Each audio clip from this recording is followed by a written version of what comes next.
വേണ്ട ആത്മീയമായ ബോധ്യങ്ങളും ആലോചനകളും നടത്തിപ്പുകളും എല്ലാം നമുക്ക് നൽകി തന്നു. ഒരു ഉപവാസം എന്ന് പറയുന്നത് നമുക്ക് ആശ്രയിക്കാൻ, നമ്മുടെ വിഷയങ്ങൾ സമർപ്പിക്കാൻ ദൈവം നൽകുന്ന ഏറ്റവും വിലയേറിയ സന്ദർഭമാണ്. ആ സന്ദർഭം ഒരിക്കലും ആരും പാഴാക്കരുത്. അത് നമ്മൾ ഓരോരുത്തരുടെയും ആവശ്യമാണ്. ഇങ്ങനൊരു സന്ദർഭത്തിന് വേണ്ടിയിട്ട് എത്രയോ ആഗ്രഹിക്കുന്നവരുണ്ട്, പലർക്കും അത് ലഭിക്കുന്നില്ല. എന്നാൽ നമുക്കത് ലഭിക്കുമ്പോൾ ഒട്ടും സമയം പാഴാക്കാതെ അതിൽ പങ്കുകൊണ്ട് അതിൻ്റെ വില മനസ്സിലാക്കി അതിൽ ഭാഗവാക്കായി തീരാൻ കർത്താവ് അനുഗ്രഹിക്കട്ടെ. സക്രിയ പ്രവചനത്തിൽ ഒരു വാക്യമുണ്ട്, ഞങ്ങൾ പതിവ് പോലെ ചെയ്തുകൊണ്ടിരിക്കുന്നത് പോലെ 7-ാം മാസത്തിൽ ഉപവാസവും പ്രാർത്ഥനയുമായി ഞങ്ങൾ കർത്താവിന്റെ സന്നിധിയിലായിരിക്കണമോ എന്ന് ദൈവത്തോട് ചോദിക്കുക. കർത്താവിന് ചോദിച്ച മറുപടി,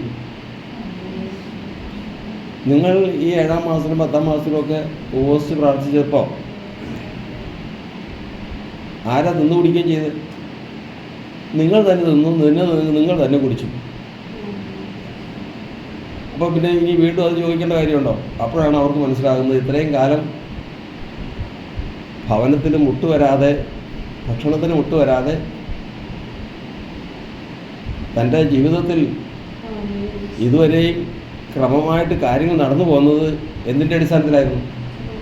ഈ ഉപവാസത്തിൻ്റെ അടിസ്ഥാനത്തിലായിരുന്നു. അത് കർത്താവ് പറഞ്ഞപ്പോഴാണ് നമ്മൾ ഇത്രയും പറഞ്ഞതുകൊണ്ട് അത് വായിക്കാം. സക്രിയ പ്രവചനം 7-ാം അധ്യായം, വേഗം വായിക്കണം.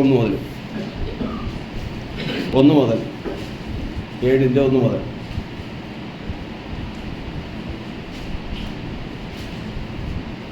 രാജാവിന്റെ 4-ാം ആണ്ടിൽ 9-ാം മാസം 4-ാം തീയതി സെഖര്യാവ് യഹോവയുടെ അരുളപ്പാടുണ്ടായി. ബേഥേൽക്കാർ യഹോവയെ പ്രസാദിപ്പിക്കേണ്ടതിന് ശരേസരിനെയും രേഗബേലക്കിനെയും അയച്ചു. സൈന്യങ്ങളുടെ യഹോവയുടെ ആലയത്തിലെ പുരോഹിതന്മാരോടും പ്രവാചകന്മാരോടും ഞങ്ങൾ ഇത്ര സംവത്സരമായി ചെയ്തു വന്നതുപോലെ 5-ാം മാസത്തിൽ കരഞ്ഞുകൊണ്ട് ഉപവസിക്കണമോ എന്ന്. 5-ാം മാസത്തിൽ എങ്ങനെ ഉപവസിക്കണോ? കരഞ്ഞുകൊണ്ട് ഉപവസിക്കുക. അതൊരു ചടങ്ങായിട്ട്, ഒരു ചടങ്ങാണ്. ഉപവസിക്കണമെന്ന് ചോദിച്ച് ആരോടാ? പുരോഹിതന്മാരോട്, ബേഥേൽക്കാർ എന്ന് ചോദിക്കുക. പണ്ട് അങ്ങനെയല്ല. പണ്ട് ബേഥേൽക്കാരായിരുന്നു ഇതിനു മുമ്പ്. ഉപവാസത്തിന് ഏറ്റവും മുമ്പ് നിന്നത് ബേഥേൽക്കാരാണ്. അവരിപ്പോൾ ചോദിക്കുന്നത്, ഞങ്ങൾ ഇന്നും ഉപവാസ പ്രാർത്ഥന, എല്ലാ മാസവും എല്ലാ ഇടയ്ക്കിടയ്ക്ക് ഇങ്ങനെ ഉപവാസവും പ്രാർത്ഥനയും, ഇനി അതിൻ്റെ കാര്യമുണ്ടോ എന്ന് ചോദിക്കുക. പറഞ്ഞു, വായിച്ചോ. അപ്പോൾ ദൈവം ഇത് കേട്ടു. ദൈവം പറഞ്ഞു എല്ലാവരോടും പറയണം. ആരോടൊക്കെ പറയണം? സകല ജനത്തോടും പറയണം. പിന്നെ പുരോഹിതന്മാരോടും പറയണം.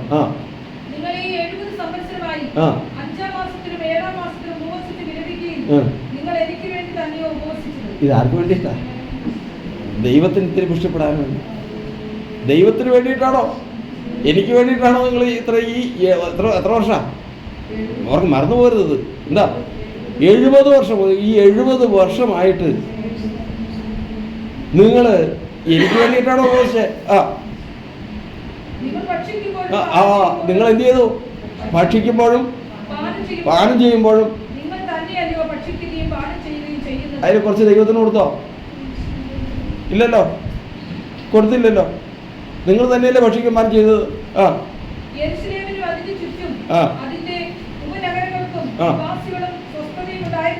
അവിടെ മനസ്സിലാക്കണം, യെരൂശലേമില് നിവാസികളുണ്ടായിരുന്നു. അവിടെ എന്തുണ്ടായിരുന്നു? നല്ല സ്വസ്ഥമായിട്ട് നിങ്ങൾ ജീവിച്ചിരുന്നു. നിങ്ങൾക്ക് ചുറ്റും എന്തുണ്ടായിരുന്നു? നിവാസികളും ആളുകളും ഇഷ്ടം പോലെ ഉണ്ടായിരുന്നു.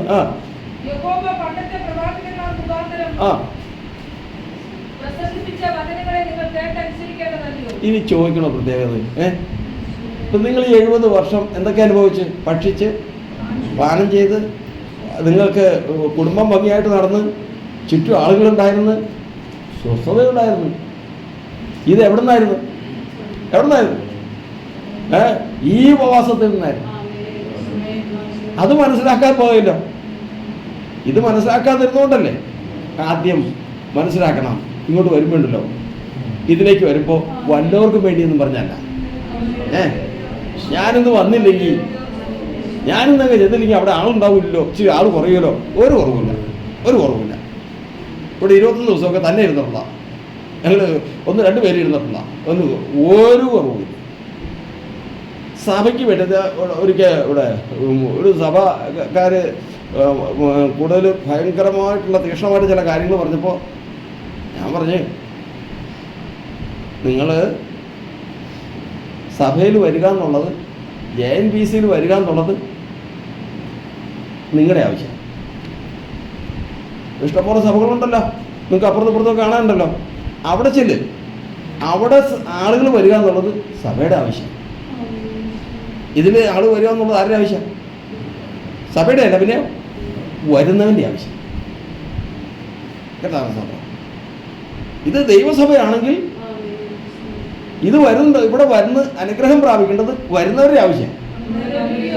എന്നാൽ സ്വതകാഴ്ചപ്പെട്ടിയും റെസീറ്റും ബോർഡും വെച്ച് ഡ്രമ്മും വെച്ചോണ്ടിരിക്കുന്ന അനവധി സഭകളുണ്ട്. അവിടെ ആളുകൾ ചെല്ലുക എന്നുള്ളത് ആരുടെ ആവശ്യമാണ്? സഭക്കാരുടെ ആവശ്യം. മറന്നുപോകരുത്. അത് ധൈര്യമായിട്ട് പറഞ്ഞോളണം. അതുകൊണ്ടായി പറയുന്നത്, നമ്മൾ വിശ്വാസത്തിലേക്ക് വരുമ്പോഴല്ലോ, ഇതിനായിട്ട് വരുമ്പോഴത്തേക്കും ഒരു 3 നിശ്ചയം പ്രാപിക്കണമെന്ന് നമ്മൾ പറയാറുണ്ട്. ഏതൊക്കെയാണ് നമ്മൾ പ്രാപിച്ചിരിക്കേണ്ട 3 നിശ്ചയങ്ങൾ? 1 സഭാനിശ്ചയം, 2 ഉപദേശ നിശ്ചയം, 3 സഹോദര നിശ്ചയം. മറന്നു പോകരുത് ഇനി. കേട്ടോ? എന്തിനാ ഇതൊക്കെ? ഒന്നാമത്തെ ഉപദേശ നിശ്ചയം. ഉപദേശം എന്ന് പറഞ്ഞു കഴിഞ്ഞാൽ എന്തിനാ ഉപദേശം? അങ്ങനെ പറഞ്ഞപ്പോൾ ഇപ്പോൾ നമ്മൾ കേട്ടല്ലോ ഉപദേശം. എന്തിനാ ഉപദേശം? എന്തിനാണ്? നിങ്ങളെ പഠിപ്പിച്ച ഉപദേശ രൂപത്തെ. അപ്പോൾ ഉപദേശത്തിൽ എന്തിനോടത്തുള്ളത്? പറ. രൂപമുള്ളത്. ആരുടെ? ക്രിസ്തുവിൻ്റെ രൂപമുള്ളത്. അതുകൊണ്ടാണ് വചനം പറയുന്നത്, ക്രിസ്തുവിനെ ക്രൂശിക്കപ്പെട്ടവനായി നിങ്ങളുടെ മുമ്പിൽ എന്ന് പറഞ്ഞേ വരച്ച് കിട്ടിയിരിക്കേ. അത് ഏതിൽ കൂടിയാ? ഉപദേശത്തിൽ കൂടിയേ വിട്ടോളൂ. അതായി പറയുന്നത്. അതുകൊണ്ട് ഈ ഉപദേശത്തിലുള്ള പ്രശ്നം, അതിനാണ് ഈ കിടന്നുകൊണ്ട് വയ്ക്കുന്നത്. അതുകൊണ്ട് വിശ്വാസത്തിലേക്ക് വന്ന് ഇന്ന് ഭൂരിഭാഗത്തെ നിശ്ചയമില്ല, അധികം ശതമാനത്തെ നിശ്ചയമില്ല. എന്നാൽ കർത്താവ് അതിനെ പറയും, ഏറ്റവും ആദ്യമേ നിശ്ചയം പ്രാപിക്കണം. അവനാര്? അവൻ്റെ രൂപമെന്ത്? ഇത് പോകുന്നതിന് മുമ്പ് നമുക്ക് എന്ത് ചെയ്ത് കിട്ടണം? വരച്ച് കിട്ടണം. വരച്ച് കിട്ടണമെന്ന് പറഞ്ഞു കഴിഞ്ഞാൽ റെയിൽവേ സ്റ്റേഷനിൽ ഡൽഹിയിൽ നിന്നൊരു ആൾ വരും എന്ന് പറഞ്ഞേക്കുക. പറഞ്ഞ് കടലാസ് എഴുതി കൊടുത്തിട്ടുണ്ട്. വരുന്നവർ കണ്ണട ഉണ്ടാവും, കയ്യിലൊരു ബ്രീഫ് കേസ് ഉണ്ടാവും, ഇളം ചുവപ്പ് ഷർട്ടായിട്ടൊക്കെ പാൻസ് ഇട്ടിട്ടുണ്ട്. അടയാളം കൊല്ലാൻ പറഞ്ഞ് അവിടെ ചെന്ന് നോക്കിയിരുന്ന് ഇറങ്ങിയപ്പോഴത്തേക്കും ബാത്റൂമിൽ പോകാനായിട്ട് കണ്ണടയൊന്ന് മാറ്റി വെച്ച് കയ്യിൽ നിന്ന് ബ്രീഫ് കേസ് അടുത്ത കൂട്ടുകാരൻ്റെ ഇട്ട് കൊടുത്ത് ഡൽഹിയിൽ നിന്നുള്ളവൻ വന്നിറങ്ങി. നോക്കി നിൽക്കുന്നവൻ തൻ്റെ മുമ്പിൽ കൂടെ ഇയാളങ്ങ് പോവുക. ആരാ? ഇറങ്ങിയവനങ്ങ് പോവുക. നോക്കിയിട്ട് അതല്ല, പിന്നെ ആരാ നോക്കി നിൽക്കണേ? ആ കണ്ണട ബ്രീഫ് കേസ് തന്നെ നോക്കി നിൽക്കുക. കേട്ടാ സത്യം. വചനം പറയുന്നത് ഇപ്പം ഇങ്ങനെ വരും പറഞ്ഞ് നോക്കിയിട്ടുണ്ടല്ലോ. വരുമ്പോൾ ആര് കാണുമെന്നറിയോ? ആര് കാണും? ഈ വരച്ചവൻ കാണും. എങ്ങനെ വരച്ചവൻ? അവൻ അങ്ങനെയാ ഇങ്ങനെയാ എന്ന് പറഞ്ഞവനല്ല, അവനെയോ ദൈവത്തിന്റെ ആത്മാവിനാൽ ഹൃദയമെന്ന മാംസപ്പലകയിൽ മഷി കൊണ്ടല്ല, പിന്നെയോ ദൈവത്തിന്റെ ആത്മാവ് കൊണ്ട് എഴുതിയ ഒരു കൂട്ടമുണ്ട്.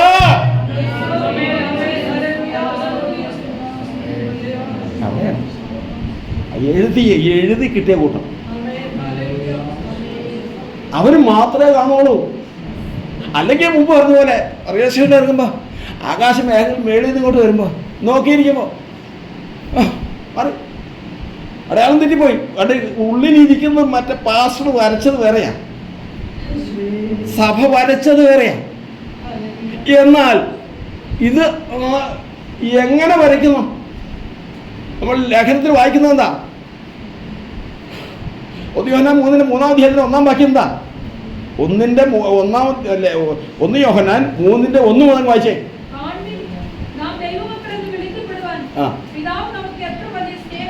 കാൺമീൻ നാം ദൈവമക്കളെന്ന് വിളിക്കപ്പെടുവാൻ പിതാവ് നമുക്ക് എത്ര വലിയ സ്നേഹം നൽകിയിരിക്കുന്നു. അങ്ങനെ തന്നെ നാം ആവുന്നത് ദൈവമക്കൾ തന്നെയാണ്.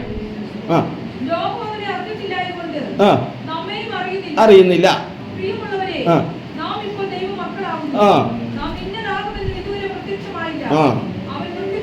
അവൻ പ്രത്യക്ഷനാകുമ്പോൾ ആര് പ്രത്യക്ഷനാകുമ്പോൾ ആര്? ക്രിസ്തുവേശു പ്രത്യക്ഷനാകാൻ പോവുകയാണ്. കർത്താനുസൃതം നമ്മൾ കാണുന്നത് എങ്ങനെയാ? അവൻ എങ്ങനെ ഇരിക്കുന്നുവോ അതുപോലെ തന്നെ. ഓ ആ പ്രാഗൽഭ്യമുള്ളവര് ഒന്ന് സ്തുതിച്ചേ. കർത്താനുസൃതം അപ്പൻ്റെ ഫോട്ടോ ഇവിടെ ദാരിദ്ര്യത്തിൽ ജീവിച്ചതാണ്. അത് കഴിഞ്ഞപ്പോഴത്തേക്കും അപ്പൻ കുറച്ച് മരിച്ചുപോയി. അപ്പൻ്റെ ഫോട്ടോ ഒന്നും വ്യക്തമായിട്ട് ഇല്ല. അപ്പം ഏകദേശം രൂപം വരയ്ക്കുക. വരച്ച് വന്നപ്പോഴത്തേക്കും വരുന്ന ആർക്കും ഇഷ്ടപ്പെടില്ല. മക്കൾക്ക് അത് ഇഷ്ടം. അവിടെ കൊണ്ട് വയ്ക്കേണ്ടതല്ലേ, മക്കൾ നല്ല നിലയിലായി. അപ്പം അവിടെ കൊണ്ടുപോയി കബിളൂസ് അതുപോലെ ഇരുന്ന് കഴിഞ്ഞാൽ മക്കൾക്ക് ഇഷ്ടപ്പെടുമോ? ആരെങ്കിലും 4 പേര് വരുന്ന് കാണുന്ന അങ്ങനെ ഇത് ഇച്ചിരിയുടെ ഒരു മോഡിഫിക്കേഷൻ അപ്പോൾ ഒരു മീശ ഇച്ചിരി വന്നു. പിന്നെ ഇച്ചിരിയുടെ മോഡിഫിക്കേഷൻ വന്ന് അപ്പൻ്റെ നല്ലതായി, നല്ലൊരു സിനിമ നടൻ ഭരിക്കണ പോലെയായി. എന്താണ് അവിടെ വന്നവരൊന്നും ഇതായിരുന്നോ അപ്പൻ? ഇത് തന്നെയാ ഈ ഇന്നത്തെ വരാം. ഇന്ന് ഈ വരയ്ക്കുന്നതുണ്ടല്ലോ, ഈ വരയ്ക്കുന്നത് മുഴുവൻ കണക്ക് പറഞ്ഞ് കർത്താവിന്റെ സന്നിധിയിൽ കണക്ക് പറയുന്ന ദിവസം വരുവാ. എന്നാൽ സത്യമായി വരച്ച ഒരു കൂട്ടമുണ്ട്, സത്യമായി വരച്ചു കിട്ടിയ ഒരു കൂട്ടമുണ്ട്. എന്താണ് സാധനം? അവരെ വഞ്ചിക്കാൻ പറ്റുമോ? അവരെ കുറിച്ചാണ് ഈ പറയുന്നത്. അവൻ എങ്ങനെ ഇരിക്കുന്നുവോ അങ്ങനെ തന്നെയാണ് എൻ്റെ ഹൃദയത്തിൽ വരച്ചത്. പറഞ്ഞ് അവൻ എങ്ങനെ ഇരിക്കുന്നുവോ താൻ ആയിരിക്കുന്നത് പോലെ തന്നെ താൻ എങ്ങനെയായിരിക്കുന്നുവോ അവനേക്കാൾ ഒട്ടും മാറ്റം വരുത്തിയിട്ടില്ല. മുഖത്തിന് ഒറ്റ മാറ്റം വരുത്തിയിട്ടില്ല, രൂപത്തിന് ഒട്ടും മാറ്റം വരുത്തിയിട്ടില്ല. അതുപോലെ തന്നെ വരച്ചു കിട്ടിയ ജനം എത്ര ഭാഗ്യമുള്ളത്, എത്ര ഭാഗ്യമുള്ളത്. കർത്താവ് സ്തോത്രം. അവൻ വരുമ്പോൾ താൻ ഇരിക്കുന്നത് പോലെ ഇതെങ്ങനെ വരച്ചു? കർത്താവ് സ്തോത്രം. വരച്ചതാര്? വരച്ചതാരാന്ന് പറ. ക്രിസ്തുയേശുവിനെ നിങ്ങളുടെ മുമ്പിൽ വരച്ചു കിട്ടിയിരിക്കുക. അതാ പറഞ്ഞിരിക്കുന്നത്. അപ്പോസ്തലനായ പൗലോസ് അപ്പോസ്തലിക ഉപദേശത്താൽ ദൈവാത്മാവ് ഏൽപ്പിച്ച ശുശ്രൂഷകളുണ്ട്. ആ ശുശ്രൂഷകൾ വരച്ചതാണ്. മനസ്സിലായോ? അതാ ഒരു പാസ്റ്ററുടെ ഒരു ശുശ്രൂഷയുടെ ഉത്തരവാദിത്വം. വന്നിരിക്കുന്നത് തോന്നിയ പോലെ വരയ്ക്കാനല്ല, ഈ വചനത്തിന്റെ സത്യമുണ്ട് അതുപോലെ വരയ്ക്കാനാണ്. ആ വരയാണ് ഉടയവൻ അംഗീകരിക്കുന്നത്. അതുകൊണ്ടാണ് അത് പറയുന്നത്, നിങ്ങൾ എവിടെ പോയാലും അപ്പം തന്നെ നിശ്ചയം പ്രാപിച്ചോളണം. എന്ത് നിശ്ചയം പ്രാപിച്ചോളണം? ഇപ്പൊ പറഞ്ഞു പോയി ഉപദേശ നിശ്ചയം. കാരണം ഉപദേശ നിശ്ചയത്തിൽ കൂടി മാത്രമേ മനുഷ്യൻ എന്ത് കിട്ടുള്ളൂ? രൂപം കിട്ടുള്ളൂ. ഞാൻ ആരെയും ആരാധിക്കുന്നത്? ചിലർ പറയണത് അവൻ മനുഷ്യനാണ്, ചിലർ പറയണത് അവൻ ദൈവമാണ്, ചിലർ പറയുന്നത് അവൻ ദൈവവും മനുഷ്യനും കൂടെയാണ്. അവിടെ ഇല്ലേ പെരുവേൽ ഒരാൾ നിന്ന് പ്രസംഗിക്കുന്നത്, അവൻ വന്നപ്പോൾ വലം കൈയിൽ ദൈവത്വവും ഇടം കൈയിൽ മനുഷ്യത്വവുമായിട്ട് ലോകത്തിലേക്ക് വന്നു. കേൾക്കണം, വലത്തെ കയ്യിൽ എന്നായിരുന്നു ദൈവം, ഇടത്തെ കയ്യിൽ ഒരു സുവിശേഷം പ്രസംഗിക്കുന്ന. മറ്റൊരു കാര്യം കേൾക്കണം, അവൻ സമുദ്രത്തിന് നീതേ നടന്നു, അത് ദൈവം എന്നുള്ള നിലയിൽ. അവന് വിശന്നു, അത് മനുഷ്യൻ എന്നുള്ള നിലയിൽ. അത് ശരി, എവിടെ നിൽക്കുന്നറിയോ? ഞാൻ അതിലേക്ക് പോയാൽ അങ്ങ് പോകും. കർത്താവ് ഉപദേശ നിശ്ചയം പ്രാപിക്കുക. ഉപദേശ നിശ്ചയം അവൻ ആരെന്നറിയുക. കർത്താവ് രണ്ടാമത്തെ നിശ്ചയമാണത് സഹോദര നിശ്ചയം. സഹോദര നിശ്ചയം എന്ന് പറഞ്ഞാൽ ഈ ഇരിക്കുന്ന എൻ്റെ സഹോദരൻ തന്നെയാണോ? ആ, ദൈവത്തിൻ്റെ വചനം പറയുന്നത് ഈ ലോകത്തിൽ മനുഷ്യരിൽ ഒരൊറ്റ മനുഷ്യന് പോലും തന്നെ അവകാശം കർത്താവ് കൊടുത്തിട്ടില്ല. ശരിയാണോ? വചനം പറയണം. എന്നിലുള്ള വിശ്വാസം, കർത്താവ് പറഞ്ഞതാ, എന്നിലുള്ള വിശ്വാസത്താൽ വിശുദ്ധീകരിക്കപ്പെട്ടവരുടെ ഇടയിലാകുന്നു നിങ്ങൾക്ക് അവകാശം. 26-18. അപ്പോൾ സുഹൃത്തെ 26-18 സമയം അങ്ങ് പോകുമല്ലോ, നമ്മൾ എടുക്കും. അപ്പോൾ എന്നാൽ എടുക്കും 26-18 വായിക്കും.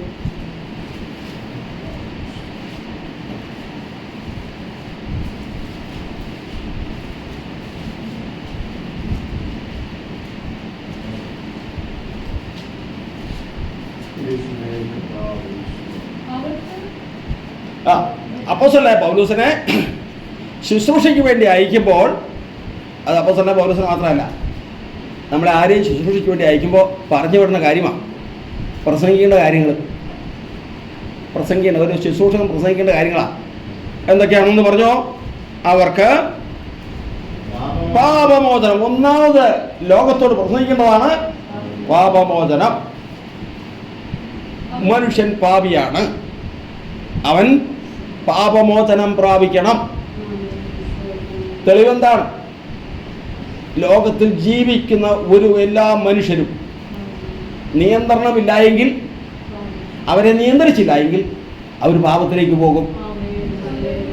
മറ്റൊരു വാക്കി പറഞ്ഞാൽ, പാപം ചെയ്യാൻ പഠിക്കണ്ട, നീതി ചെയ്യാൻ പഠിക്കണം. ആരെങ്കിലും നീതി ക്രിസ്തുവേശുവിലേക്ക് നീ തന്നെത്താൻ വന്ന് വരുമോ? ഇല്ല, അതിന് പഠിക്കണം. അതുകൊണ്ടാണ് അതിന് പറയുന്നത്, നിങ്ങൾ പഠിച്ച് നിശ്ചയം പ്രാപിച്ചു ഇരിക്കുന്നതിൽ ഉറച്ചു നിൽക്കാം. പഠിക്കണം. നന്മ ചെയ്യണമെങ്കിൽ പഠിക്കണം, തിന്മ ചെയ്യണമെങ്കിൽ പഠിക്കണം. എന്ത് ചെയ്താൽ മതി? തന്നെ ചെയ്തോളൂ. ചെറുപ്പത്തിൽ കുഞ്ഞിലെ ഒരു പെറ്റ കുഞ്ഞിനെ കിടക്കുക, എഴുന്നേറ്റ് നടക്കുന്ന ഒരു കൊച്ചു കുഞ്ഞുണ്ട് അവിടെ. ഈ കൊച്ചു കുഞ്ഞ് വന്ന് ഈ കുഞ്ഞിനെ ഇട്ട് ഉന്തുക, അത്രേ പറ്റുള്ളൂ. അതിൻ്റെ ഉള്ളിലും ഉണ്ട് കുശുമ്പെന്ന് പറയുന്നത്, അതിൻ്റെ ഉള്ളിലും ഉണ്ട്. സകല മനുഷ്യൻ്റെ ഉള്ളിലും എന്തുണ്ട്? എല്ലാ മനുഷ്യരും 13 കൂട്ടം കാര്യങ്ങൾ മർക്കോസിന്റെ സുവിശേഷത്തിലുണ്ട്. ഇത് ആരെയും പഠിപ്പിക്കേണ്ട, മനുഷ്യരെയും പഠിപ്പിക്കേണ്ടാത്ത കാര്യങ്ങൾ ഏതൊക്കെയാണ് ഒന്ന് പറഞ്ഞു. 13 കൂട്ടം കാര്യങ്ങൾ മർക്കോസിന്റെ സുവിശേഷം, അത് വായിച്ചേ. ഞാൻ ശുശ്രൂഷയ്ക്ക് വേണ്ടി എടുത്ത വചനങ്ങളല്ല ഇതൊന്നും. മർക്കോസിന്റെ സുവിശേഷം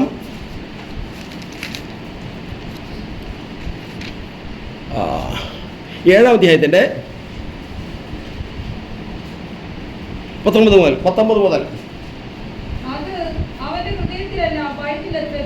ഭക്ഷണത്തിന്റെ കാര്യം പറയാം. ഭക്ഷണം ഒരു മനുഷ്യനെയും അശുദ്ധനാക്കുന്നില്ല. അത് ഹൃദയത്തിലല്ല ചെല്ലുന്നത്, പിന്നെയോ വയറ്റിൽ അത്ര ചെല്ലുന്നത്.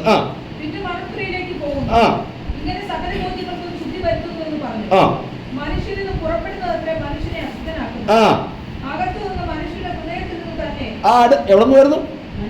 ഹൃദയത്തിൽ നിന്ന് ചില സാധനങ്ങൾ വരും. ആരും പഠിപ്പിക്കണ്ട. എൻ്റെ കർത്താവേ, ഒരു കാര്യം ഒന്ന് പഠിക്കണമെങ്കിൽ നമ്മളതിൽ ഒരു സ്കെയിൽ വെച്ച് ഇതിൻ്റെ നീളവും വീതിയും ഒന്ന് അളക്കണമെങ്കിൽ എത്ര നാൾ പഠിക്കണം? ചെറുപ്പത്തിലെ കൊച്ചുമ്പോൾ പിള്ളേർ ആകുമ്പോൾ എത്ര നാൾ പഠിക്കണം? ഒരാളും പഠിപ്പിക്കണ്ട. സർട്ടിഫിക്കറ്റ് നോക്കിക്കഴിഞ്ഞാൽ ആരെയും വെല്ലുന്ന തരത്തിൽ അവൻ ചെയ്യുന്ന പ്രവൃത്തികളാണ് അവിടെ എഴുതിയിരിക്കുന്നത്. ഏതൊക്കെയാ? ദുശ്ചിന്ത. ഇരിക്കുമ്പോഴത്തേക്കും നല്ലത് ചിന്തിക്കില്ല, എന്ത് ചെയ്യും? ദോഷചിന്ത.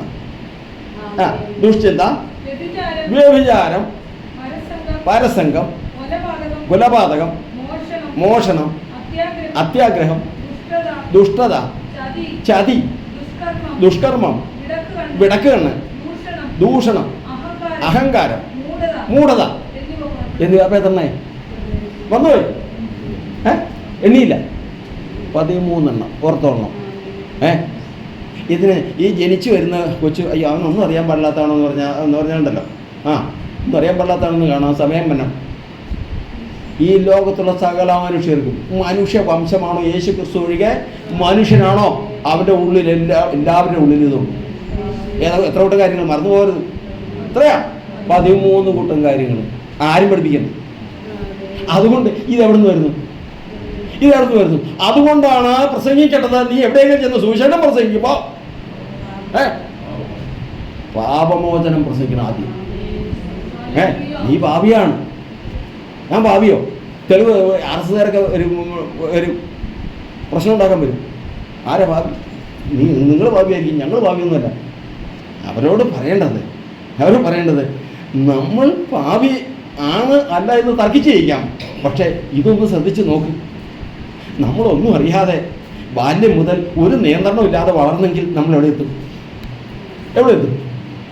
ഒരിക്കലും തർക്കിക്കരുത്. ഈ 13 കൂട്ടം കാര്യങ്ങൾ മനുഷ്യൻ്റെ ഉള്ളിലുള്ളതാണ്. ഇതിന് പരിഹാരം വന്നിട്ടല്ലാതെ ഒരു മനുഷ്യൻ ലക്ഷ്യത്തിലെത്തുകയില്ല. അപ്പൊ ഏറ്റവും ആദ്യം പ്രസംഗിക്കേണ്ടതാണ് എന്ത്? പാപമോചനം. രണ്ടാമത്തത് പറഞ്ഞു, അതൊക്കെ മറിച്ച് കളഞ്ഞോ? 26 അപ്പോസ്തലപ്രവൃത്തി 26:18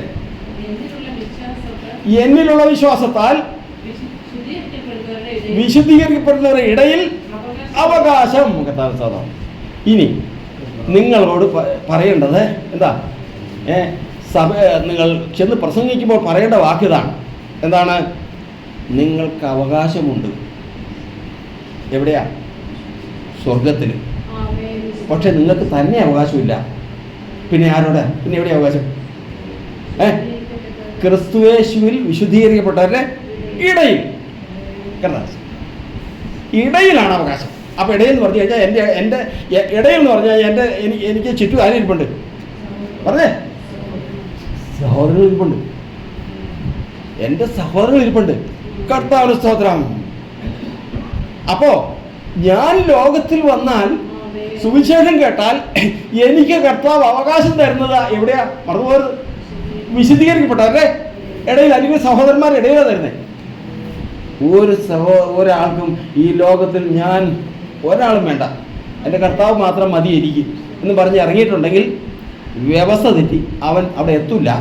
പോകുന്ന വഴിക്ക് തലകുത്തി വീഴും. നിശ്ചയമായിട്ടും അവനോട് കൂടെ ആരുണ്ട്? അവൻ്റെ കൂട്ടുസഹോദരൻ. ഈ കൂട്ടുസഹോദരനാണ്, അവനാണ് ഇരിക്കുന്നത്. ഏതാ സൈസ് എന്ന് നമ്മളെങ്ങനെ അറിയും? ഞാനിരിക്കുമ്പോ എൻ്റെ സൈഡിൽ ഇരിക്കുന്നത് ഇത് എൻ്റെ സഹോദരൻ തന്നെയാണോ എന്ന് എങ്ങനെ അറിയും? കർത്താവ് സ്തോത്രം. അവിടെയാണ് നിശ്ചയം വേണ്ടത്. അതാണ് നിശ്ചയം വേണ്ടത്. വിശ്വാസം വന്നു കഴിഞ്ഞാൽ പരമപ്രധാനമായ രണ്ടാമത്തെ കാര്യമാണ് ഏത് നിശ്ചയം?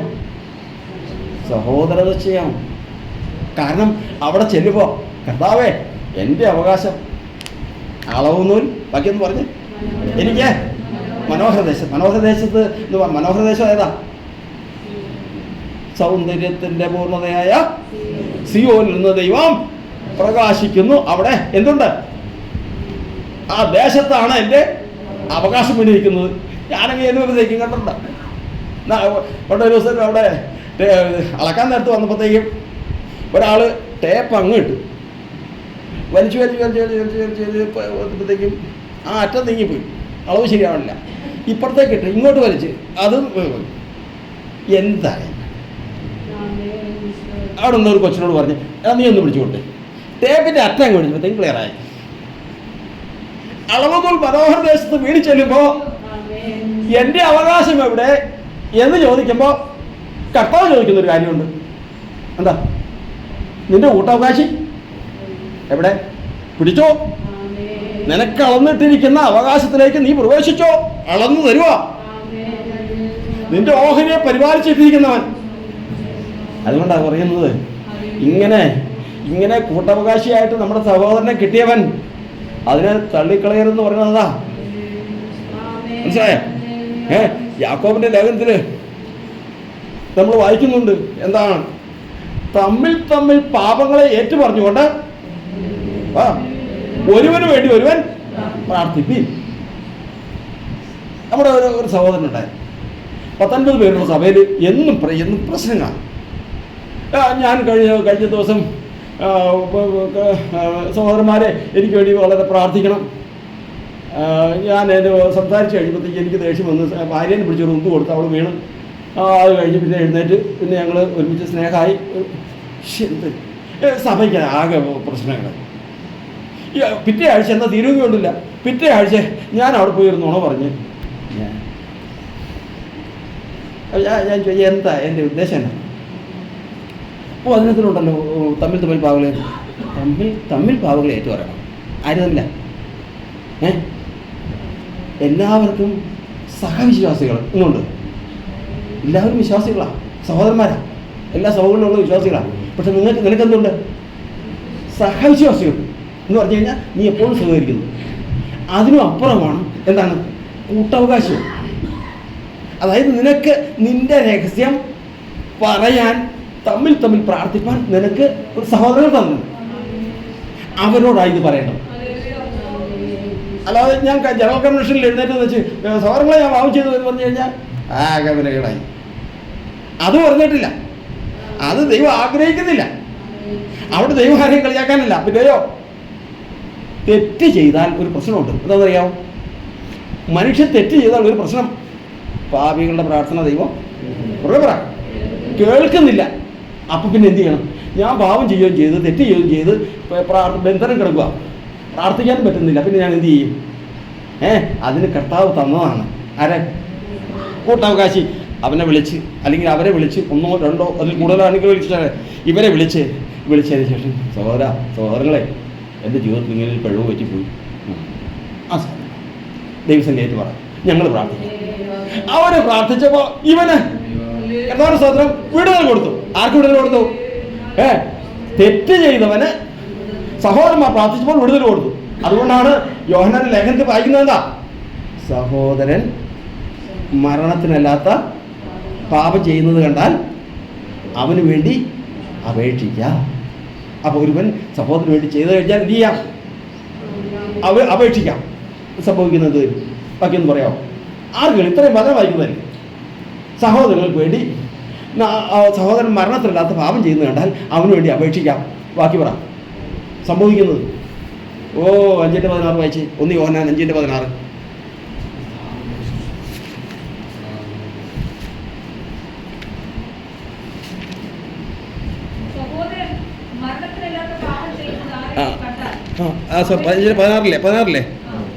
സഹോദരൻ മരണത്തിനല്ലാത്ത പാപം ചെയ്യുന്നത് കണ്ടാൽ അവന് വേണ്ടി അപേക്ഷിക്കാം. കർത്താവ് ദൈവം എന്ത് കൊടുക്കും? അപ്പൊ അവൻ തെറ്റ് ചെയ്തപ്പോ എന്ത് നഷ്ടപ്പെട്ടു? ഒന്ന് പറഞ്ഞേ. ജീവൻ നഷ്ടപ്പെട്ട്. അത് ചെറിയ പാപമായാലും വലിയ പാപമായാലും. അപ്പോൾ ദൈവത്തിന് ഒരാൾ ചോദിച്ച് ദൈവത്തിന് മുമ്പാകെ വലിയ പാപമുണ്ടോ, ചെറിയ പാപമുണ്ടോ? ഉണ്ട്. അതിന് അപ്പം അതെങ്ങനെയാ? പാവം ചെയ്തു കഴിഞ്ഞാൽ വചനം പറയുന്നത് ജീവൻ നഷ്ടപ്പെടുന്നല്ലേ, അല്ലേ? അപ്പോൾ പിന്നെ വലിയ പാപം ചെറിയ പാപം ഒന്നും വ്യത്യാസം. സഹോദര, നീ എവിടെയെങ്കിലും പോയി ഒരു കാല് തട്ടി കാല് മുറിഞ്ഞ് കുറച്ച് ചോരയങ്ങ് പോയി, നീ ചത്തുപോയോ? പിറ്റേ ദിവസം ശവടക്കണം. നിന്റെ കാല് മുറിഞ്ഞ് ചോര പോയതുകൊണ്ട് ശവടക്കണം. അല്ല, ഇത് ചെയ്തോ? നിന്നെ എന്ത് പോയി? കുറച്ച് ചോര പോയി. ചോര എന്ന് പറഞ്ഞത് രക്തം എന്ന് പറഞ്ഞത് ജീവനാണ്. ആ ജീവൻ കുറച്ച് പോയി, അതുകൊണ്ട് ചത്തുവോ? ഇതുപോലെ മരണത്തിനല്ലാത്ത പാപമുണ്ട്. ആ വാക്യം വായിച്ചല്ലോ. മരണത്തിനല്ലാത്ത പാപമുണ്ട്, അതിനുവേണ്ടി അപേക്ഷിക്കാം. അപേക്ഷിച്ചിട്ട് ദൈവം അവന് ജീവനെ കൊടുക്കും. അപ്പോൾ നമ്മുടെ കൂട്ടുകാരൻ്റെ, നമ്മുടെ സഹോദരൻ്റെ വില എത്രയാണെന്ന് മനസ്സിലാക്കണം. ഒരു കാര്യം അങ്ങോട്ട് പറയാം, ശ്രദ്ധിച്ചോളണം. ഇന്ന് നമ്മളിരിക്കുമ്പോൾ, ഇവിടെ ഇരിക്കുമ്പോൾ പൊക്കം കുറഞ്ഞത്, പൊക്കം കൂടിയത്, കാണാൻ എന്നെ ഒരു പേഴ്സണാലിറ്റി ഇല്ലാതെ ഇങ്ങനെ 100 കുറ്റ സഹോദരങ്ങളെ കുറിച്ച് അല്ലെങ്കിൽ ആ സഹോദരനോട് സംസാരിച്ച ഇതാ. പക്ഷേ ഉണ്ടല്ലോ, കൂട്ടു സഹോദരനായിട്ട് തന്നിട്ടുള്ളതാണെങ്കിൽ അപ്പുറത്ത് ഗജാന ബാഹുക്കൾ എല്ലാം ഒരുപാട് സഹോദരങ്ങൾ കാണും. പക്ഷെ നിനക്ക് ജീവൻ കിട്ടണമെങ്കിൽ ഇവൻ പ്രാർത്ഥിക്കണം. നിനക്ക് ജീവൻ കിട്ടണമെങ്കിൽ നീ ഗണ്യമാക്കാതിരിക്കുന്ന ഈ സഹോദരൻ പ്രാർത്ഥിക്കണം. കർത്താവ് ബന്ധനത്തിലിരിക്കുന്ന, ബന്ധനത്തിലായിപ്പോയ രാഹാബ് വിടുവിക്കപ്പെടാൻ ആരാ ആർപ്പിട്ടെ? രാഹാബിന്റെ അപ്പനും അമ്മയാണ്. പിന്നെ ആരാ? ഒരു ബന്ധമില്ലാത്ത ഇസ്രായേലിനാ. ചുറ്റും ആർപ്പിട്ടപ്പോൾ പട്ടണമതിൽ വീണു, രാഹാബ് പുറത്തു വന്നു. ഇതുപോലെയാണ് ഒരു മനുഷ്യൻ തെറ്റ് ചെയ്യുമ്പോൾ ബന്ധിക്കപ്പെട്ടു പോകുന്നത്. അവനെ വിടുവിപ്പാൻ വേറെ ഒരു മാർഗവും ഇല്ല. പിന്നെ ഒറ്റ മാർഗമുള്ളൂ. ഏതാ? തൻ്റെ കൂട്ടവകാശി അവന് വേണ്ടി, തൻ്റെ കൂട്ടവകാശി. ഇത് നഷ്ടപ്പെടുത്താൻ വേണ്ടിയിട്ട്, ഇതിനെ ചിഹ്നിക്കാൻ വേണ്ടിയിട്ട് സഭയിൽ കലക്കമുണ്ടാക്കി, പ്രശ്നങ്ങളുണ്ടാക്കി, പല തരത്തിൽ ഇതിന് ദോഷം കൊണ്ടുവരാനായിട്ട് ശത്രു ശ്രമിക്കും. അതുകൊണ്ടാണ് സൂക്ഷിച്ചിരിക്കണമെന്ന് പറയുന്നത്. അതുകൊണ്ടാണ് നമ്മൾ സദൃശവാക്യങ്ങൾ പുസ്തകത്തിൽ വായിക്കുന്നത്. നിന്റെ കൂട്ടുകാരനുമായിട്ട് നിനക്ക് വഴക്കുണ്ടെങ്കിൽ പറഞ്ഞു തീർക്കുക. ഇതൊന്നും അടിസ്ഥാനം ഒന്നും വചനം വായിക്കാറില്ലേ? നിനക്കൊരു കൂട്ടുകാരനാണ്, നിന്റെ കൂട്ടുകാരനുമായിട്ട് വഴക്കുണ്ടെങ്കിൽ നീ എന്ത് ചെയ്യണം? പറഞ്ഞു തീർത്തോളണം. പക്ഷേ ഒരിക്കലും നീ എന്ത് ചെയ്യരുത്? 28:5 വായിച്ച്. സദൃശവാക്യങ്ങൾ 28:5.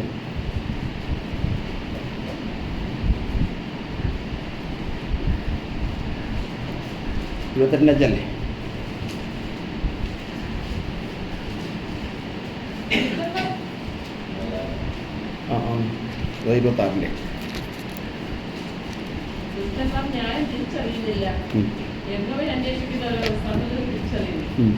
അതല്ല,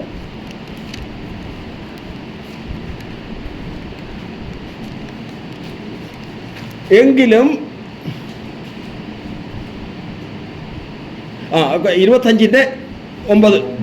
25:9 സദൃശവാക്യം 25:9. ഇതൊന്നും ഒരിക്കലും ഇപ്പൊ ഈ പറഞ്ഞ വാക്കുകൾ ഒരൊറ്റ വാക്ക് നിങ്ങളൊരു ചാർട്ടിൽ എഴുതിയിട്ടേക്കണം.